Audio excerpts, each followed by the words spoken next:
Се уште немаме одговор дали основното јавно обвинителство ќе отвори постапка по допрен глас и дали ќе ги истражува индициите поврзани со примената на Законот за Народната банка и работењето на гувернерот Трајко Славески, откако Канал 5 објави дека највисокото тело во институцијата веќе 3 месеци работи со вице-гувернерки со истечен мандат.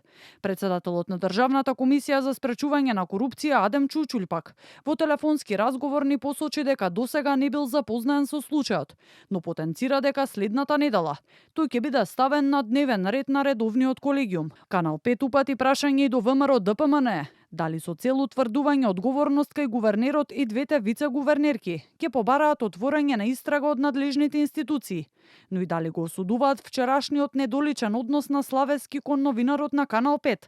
Од партијата одговорија: Епската битка на СДС, која наликува на онаа шега где е печат, треба да заврши единствено на начин кој ќе е во согласност со законите и уставот.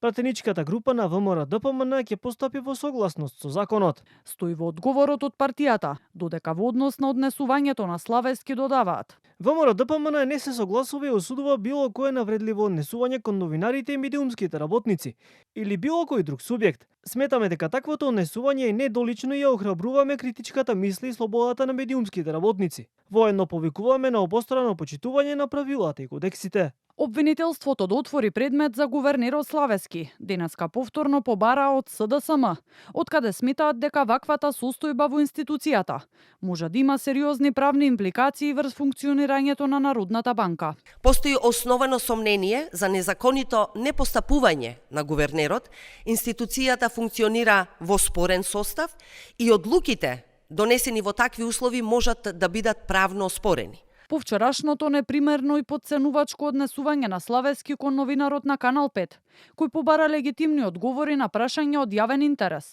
денеска реагира и од Сдруженијето на новинарите на Македонија и самостојниот синдикат на новинари и медиумски работници, откаде велат дека јавните функционери треба да покажат повисоко ниво на политичка култура, а новинарските прашања да не се третираат како непријателски чин, туку како составен дел од јавната отчетност. Ваквиот настап е недозволив за носител на висока јавна функција.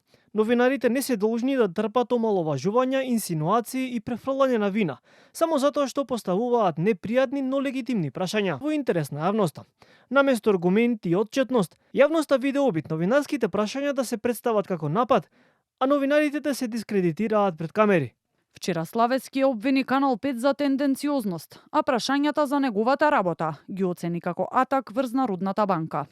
Да. Тоа што чекавте повеќе од половина година за огласот, тој истечен. Добро, за тоа разговарајте со вашиот уредник и прашајте го кои се мотивите за овој напад на Централната банка. Јас многу добро ги знам. Оставка ги поднесете? Молам? Оставка да ги поднесете. Сериозен сте? Сериозен сте? Не, дали сте сериозен?